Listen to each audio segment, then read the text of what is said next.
بادشاہ کے دربار میں آتے تھے۔ یہ بھی پیمانے بھی ہیں، کچھ اس میں چراغ بھی ہیں، اور ان پیمانوں سے آپ اندازہ لگا سکتے ہیں کون سی چیز کس پیمانے کے ذریعے ناپی تولی جاتی ہوگی۔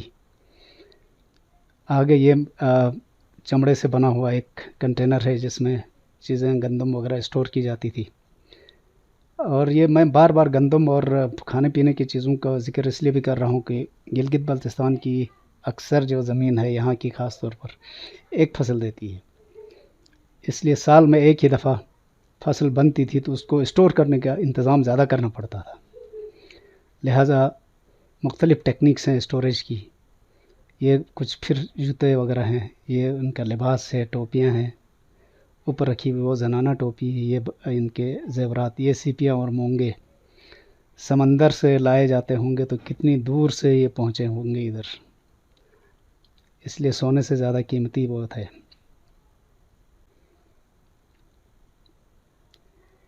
ایک سائڈ سے ہم نے باہر دیکھا، یہ خوبانی کے پھل پک کے تیار ہیں، یہ بھی ایک پیمانہ ہے۔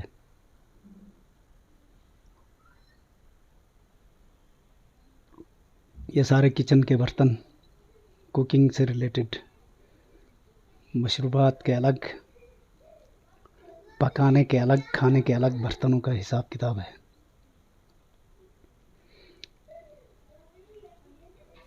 اور جگہ جگہ آپ کو ایک اور چیز نظر آئے گی، طاقچے، جہاں اپنی ضرورت کی چیزیں رکھی جاتی ہوں گی، اور انٹرنس پر شروع میں کچھ ہتھیار ہم نے دیکھے تھے، وہ ادھر ہی رکھے جاتے تھے، کیونکہ اگر کوئی خدا نخواستہ کوئی ایسا ایشو ہو جاتا ہے تو سب سے پہلے مرحلے پر ہی ان کو ڈیفینڈ وہیں پہ کیا جائے۔ اب ہم اسی پیلس کے ایک اور پورشن میں پہنچ چکے ہیں، یہاں سے چڑھ کے آپ دوسری طرف جاتے ہیں تو ہمارے سامنے جو ایگزسٹنگ پیلس ہے اس کی تفصیل آ جاتی ہے۔